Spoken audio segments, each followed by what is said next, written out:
सास की मौत को सिर्फ 10 दिन हुए थे और ससुर जी अपनी गर्लफ्रेंड को घर ले आए।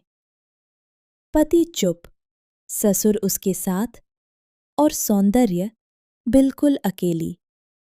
लेकिन उस औरत को नहीं पता था, जिस गेम को वो जीत रही है, उसकी असली हार अभी शुरू भी नहीं हुई थी। सौंदर्य इस घर की बहू थी, सिर्फ नाम की नहीं। उसने इस घर को अपना माना था। सुबह सबसे पहले उठना, सबका ख्याल रखना, ससुर जी के लिए नाश्ता बनाना, ये उसकी आदत नहीं थी, ये उसका प्यार था। एक सुबह सौंदर्य ने देखा, श्याम जी कुछ अलग ही तरह से तैयार हो रहे थे। नए कपड़े, महंगा परफ्यूम और चेहरे पर एक अजीब सी मुस्कुराहट। पापा जी इतना साज-धज के कहाँ जा रहे हैं? लेकिन जवाब नहीं मिला।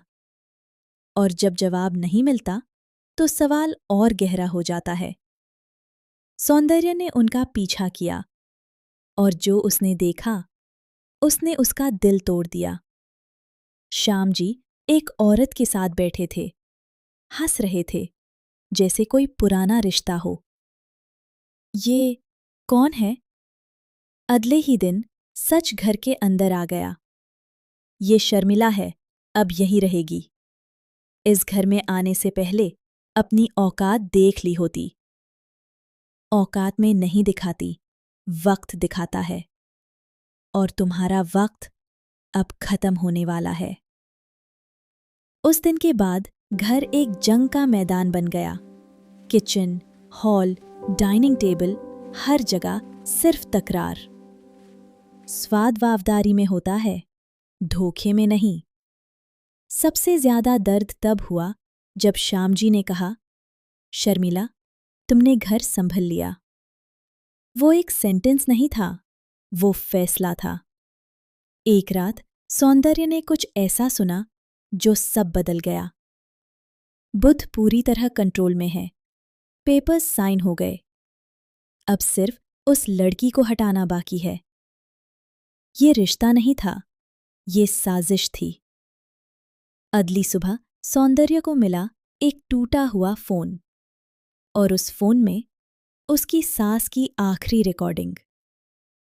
शर्मिला, मुझे छोड़ दो, तुम मुझे क्यों मार रही हो?